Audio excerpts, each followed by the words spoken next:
Hello and welcome to episode 3 of Nerd News, hosted by me, Bobby Davies. That's right, no more Tim Martini this time, we don't need his opinions. I'm going to primarily focus on one thing, because there was a big thing in pop culture that happened just over a week ago when this comes out. The WWE Royal Rumble, one of the biggest wrestling events of the year. My favourite WWE event, if I'm honest. It involves, originally, in its original concept, a 30-man over-the-top rope match. You grab your opponents, you throw them over the top rope. New people come in about every 90 seconds. Sometimes it's been 2 minutes, sometimes it's been 1 minute. The average, though, normally 90 seconds.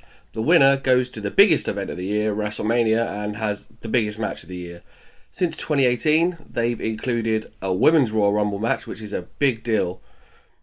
Tim and I met working in wrestling, working at Purpose Wrestling. That is how we first met. That is a love that we share. I currently do a lot of work in wrestling, and when the Royal Rumble comes around, I get psyched. It's the start of what WWE called their road to Wrestlemania, but the Royal Rumble itself might be just the best wrestling event of the year. You can imagine the scope when you've got two 30-person matches and the amount of surprises that could happen, the amount of returning wrestlers, the amount of legendary wrestlers that could show up. Not that was a as big a deal this year, but it has happened in the past. It is exciting time. Unfortunately, the Royal Rumble was slightly overshadowed this year by a couple of horrible allegations levied at former board members and the old owner and a wrestler. We're not going to go into that too much. If you want to know about it, it's everywhere if you just Google it. I'm not going to talk about it here. I want to try and talk about what is enjoyable about wrestling, the wrestling itself. This is the first year where it feels like Triple H, Paul Levesque, is fully in charge of WWE Creative. He can fully do what he wants to do without the board kind of controlling what he does, breathing down his neck. So that's quite exciting. And I sat down to watch it. I didn't stay up. I used to stay up a lot to watch these things at 1 a.m. in the morning, but I couldn't. Got up Sunday morning, fresh as a daisy, and sat down to watch the Royal Rumble. We start with the Women's Royal Rumble match, the women's 30-person over-the-top rope battle royale. And we immediately come out with a surprise. One of the first two entrants is a return in the form of Naomi. She left WWE a couple of years ago because of some problems with the creative, with the people in charge, and she's back now. There is a new team in charge, and she seems happy to be there. We also get a big star coming out quite quickly with Bayley, a woman who came through the WWE developmental system as a good guy and has had an amazing run as a bad guy, as a heel, and she has really shown her props lately in a storyline where she started a big group called Damage Control, and the rest of the group seem to be slowly ebbing her out, slowly turning on her. But she's kind of seeing it, but kind of denying it to herself. But she comes out early, and before the match even started, I had picked her as my favourite to win the Women's Royal Rumble. I think she's the most deserving and the most obvious candidate for it. We also get another surprise in the form of Jordynne Grace, who is the TNA, who are another wrestling company entirely. WWE do not have a reputation for playing well with others. And seeing Jordynne Grace, who is the TNA Women's Champion, come out and be part of a big WWE event and have a moment with Naomi, who is her former enemy in TNA for a while when Naomi had left WWE for a bit. The other members of Damage Control come out to join Bayley. She seems happy, but then dismayed, then happy. She clearly wasn't sure what the game plan was here. Another amazing moment, Chelsea Green, who is an amazing character in WWE. She plays a sort of, without kind of want of a better word, an airhead who is very self-involved, and it is the typical, she's trying to hit the archetype of a Karen. But what she did here in a lovely touch when she come out, as part of her entrance gear before she got in the ring, she had a pride flag as kind of a skirt, and it was just a nice touch. Speaking of Chelsea Green, though, her husband is also a big wrestler, Matt Cordana, used to be in WWE as Zack Ryder. He was the champion of the C of the Jericho Cruise, and mine and Tim's friend, Michael Oku, has just dethroned him. That was big. Michael Oku Purpose Wrestling champion, Riot Cabaret champion, Rev Pro champion, British stalwart, just went over to America, jumped on a cruise ship, and beat Matt Cardona for the Jericho Cruise Championship. Insane moments. Brilliant stuff. Well done, Mike. Even if you are a little deluded and egotistical. We also had the much maligned but dominant Nia Jax in the Rumble. She's been contentious in the past because she's injured people. She hasn't been known to be clumsy, and she even is been kind of held responsible for the start of a much bigger character. When she broke Becky Lynch's nose, Becky comes back and develops this new characteristic. She sells a t-shirt with a picture of her with a bloody nose. She calls herself the Man.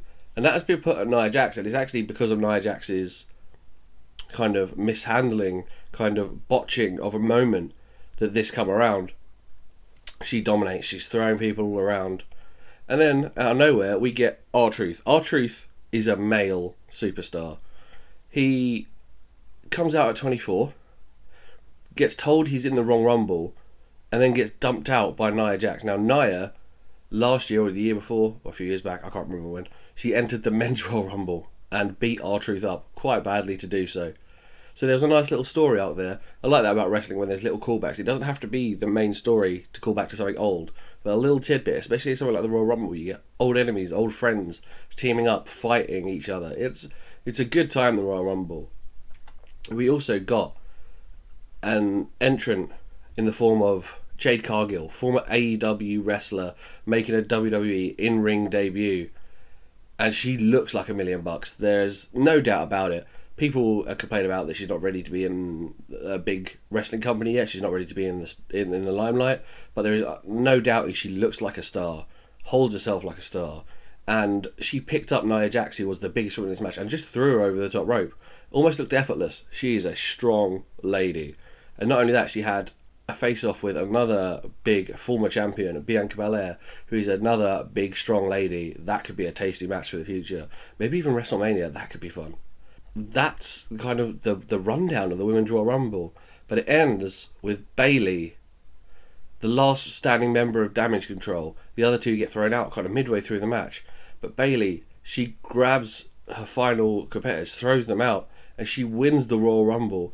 She's going to WrestleMania. One of her Damage Control group members is the champion, or a champion in WWE. It's looking like it's going to go that way at WrestleMania. She's going to take on Io Sky. That could be a good one. Anyone who is a very casual fan or thinks they might have an interest in wrestling, go get up the WWE Network, watch the Royal Rumble. Then there's an intermediate event called Elimination Chamber being held in Australia this year for the first time, which is pretty fun. Means we get it at 10 a.m, 11 a.m. in the morning as opposed to 1 in the morning, which is a lot more palatable if you want to watch live. And then watch WrestleMania, and you see these story arcs over this thing. A lot of casual fans will just watch this time of year, from January through to April, May, and then they're done for the year. I would say anyone, if you just want to watch one of these matches, if you're interested, go watch the Women's Royal Rumble match from Royal Rumble 2024. Absolutely brilliant. Next up, we have the WWE Universal Heavyweight Championship match. A lot of words because it's been 2 titles combined in. Roman Reigns, who, if you don't know, if you're not a wrestling fan, is a distant cousin of Dwayne "The Rock" Johnson.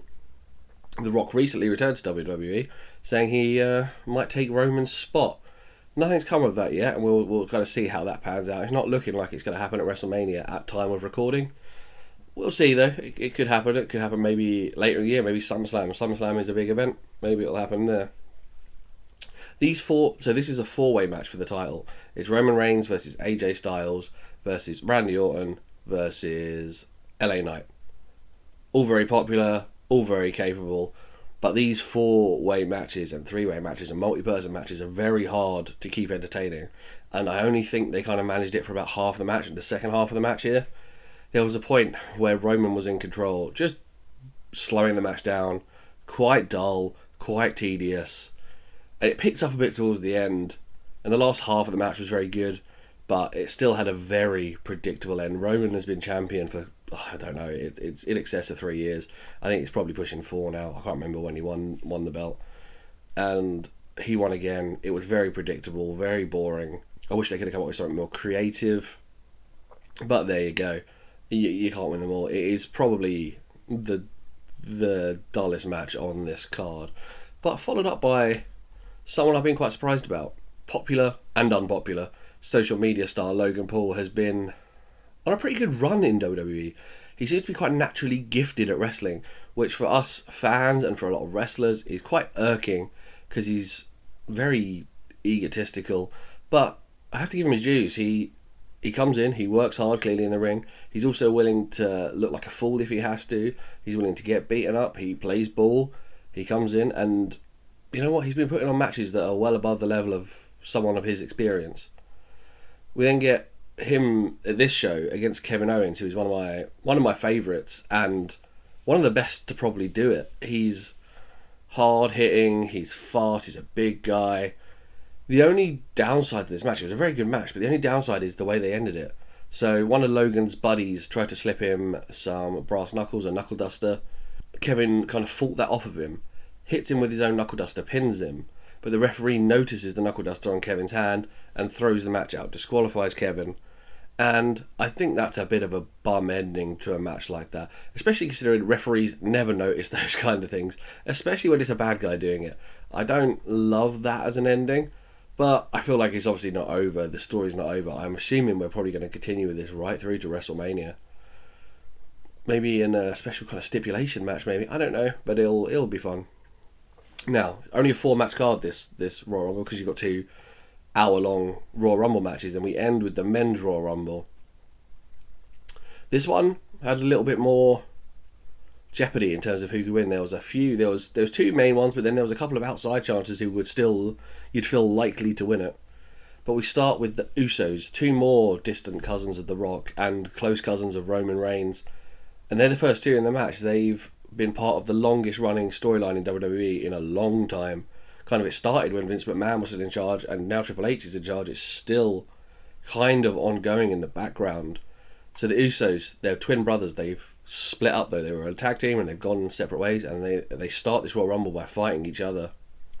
Kind of good, strong, heavy start. Once you saw Jay come out, you kind of possibly guessed it was going to be Jimmy. We get a quick, early return. Another former AEW star, Andrade, comes back, has a good showing. Doesn't quite get near the end, but he has a good run through it. Good return for Andrade. But halfway through, we get Cody Rhodes come out. Now, Cody Rhodes won it last year. He's one of the original creators of rival company AEW, and he decided to go back to WWE. He's been telling this story about how he wants to win the WWE title because his dad, who was a legendary wrestler, Dusty Rhodes, never won that belt. He wants that belt. He won the Royal Rumble last year, went on to face Roman Reigns, and thanks to Roman's family all cheating and jumping in, he lost. A lot of people think that was the wrong choice. We'll probably get towards that more at the end of this breakdown of the men's Royal Rumble match. We get last year's Iron Man, which an Iron Man is someone who runs a long time in the Rumble, and he's also the record holder for the longest time in a regular Rumble.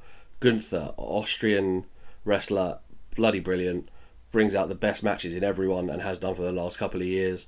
He has a good run in the Rumble again. We get Braun Breaker, who is from WWE's NXT developmental system.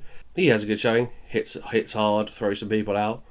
Doesn't last for a long time, but what he does is very impactful.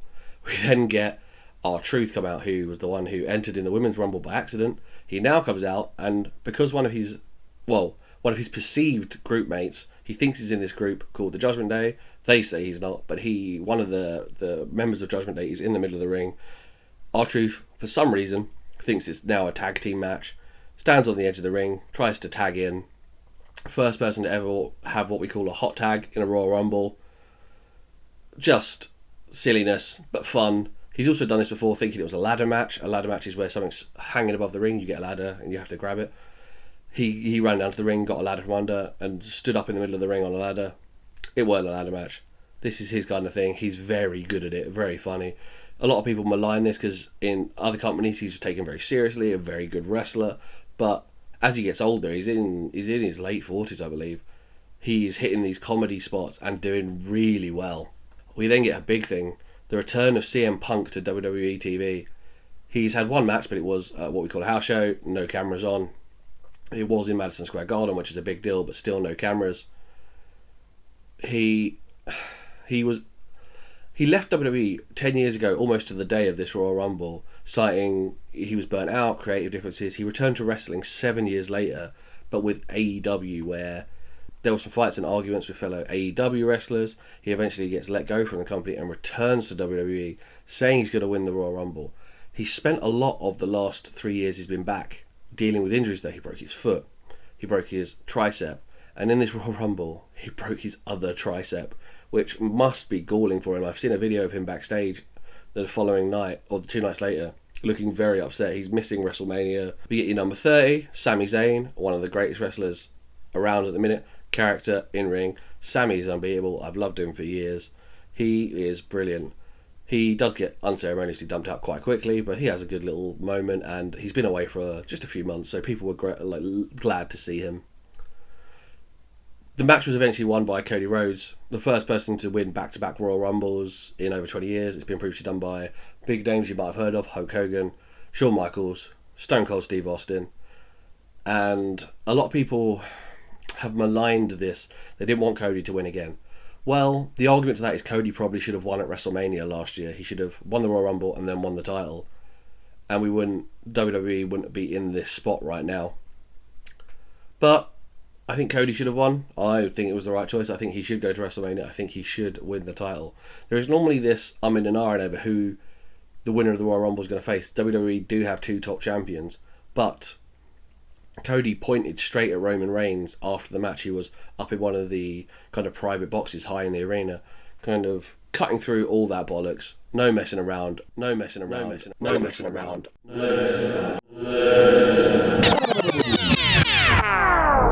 Well, fuck. Looks like I was wrong about everything I predicted about WrestleMania, The Rock and Cody Rhodes. At time of recording, we're on Saturday, the day after the episode of SmackDown where The Rock returns. It looks like we are getting The Rock and Roman at WrestleMania, and Cody will probably face Seth Rollins. This is stupid. It makes Cody look stupid. Finishing the story always involved winning the WWE title, and it has involved the bloodline for the entire time. Why have they done this? This is stupid. If this was a possibility, the title should have come off Roman already. No, I disagree.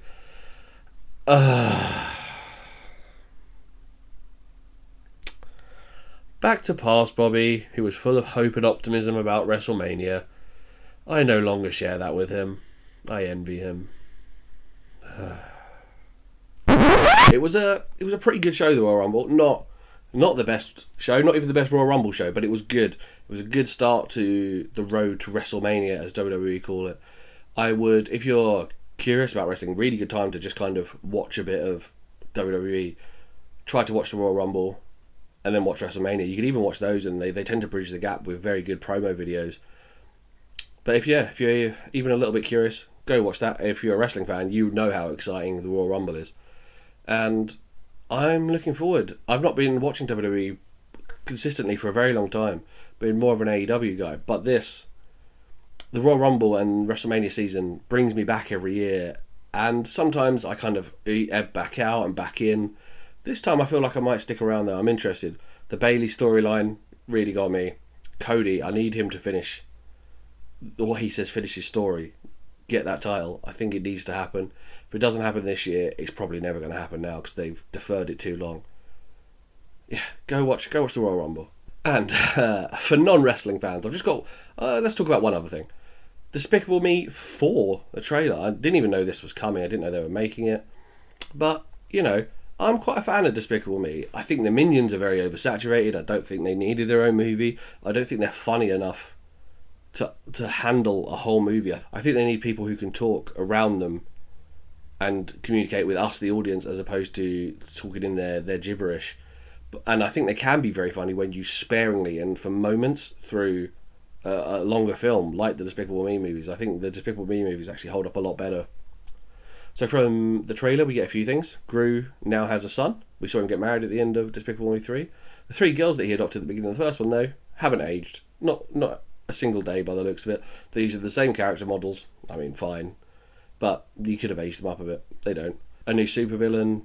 is here to stop Gru having the life that he now wants now that he's no longer a supervillain. There's some shenanigans. They kind of give a whole scene away with a scene with a honey badger where another supervillain has a honey badger as a pet, and Gru, and I think it's someone dressed up as someone, but maybe one of the girls, and Gru's new baby are fighting this honey badger. It's a weird looking scene. Looks quite funny though. I will watch it. I have watched the first three. I do find them quite entertaining, especially for kids' movies. I think they've got enough for adults a lot. I always say this, and I'll always compare it to The Simpsons, when there's jokes for adults and jokes for kids within the same thing, and you can feel safe in the knowledge that a lot of those adult jokes are going to go over kids' heads. I think the best way that kids' films can get adults to go see them is by showing the adults that this wink wink, nudge nudge, something for you in this as well that you can have a laugh at. That comes out on July 3rd, quite a while away yet, but I'm looking forward to it. I think that'll be quite good. And that's it from this episode of Nerd News. I've been Bobby Davies. You can follow me on X and Instagram at bdavies_creative, where you can follow all my creative endeavours, including my graphic design, video work, audio work, work with Purpose Wrestling, work with Mighty Wrestling. Any creative endeavour I do tend to filter through there. You can follow my co-host on the main show, Tim Martini, at The Tim Martini, The Ultimate, The Definite Article. The Tim Martini on Instagram. You can also go and follow him on Spotify. He's got some music out. I think he's got the whole EP out now. I'm sure he has. And you can follow the show. There are multiple platforms at CC Society Pod on Instagram, TikTok, X, Threads. The X Threads aren't used a lot, but they are there. And if you contact us, if you message us, if you post something and tag us on any of those, I will see it and we can reply. They're not always our first port of call to go. We have a Facebook /CC Society Pod. We have a Reddit /u/CC Society Pod. I think it's something like that. Email us at ccsocietypod@gmail.com. We are on YouTube. If you are listening to this on Spotify, just search Cult Classic Society. You will find us. If you're watching on YouTube, hello, please like, share, subscribe, have a comment, come talk to us, especially on the main show where we've got a definitive topic to talk about. Come and talk to us. And if you want to listen to this on the go and you don't have YouTube Premium, we're on Spotify, we're on Overcast, we're on Apple Podcasts, we're on Google Podcasts, we're on Stitcher, we're on Spotify, we're on everything. Thanks for listening.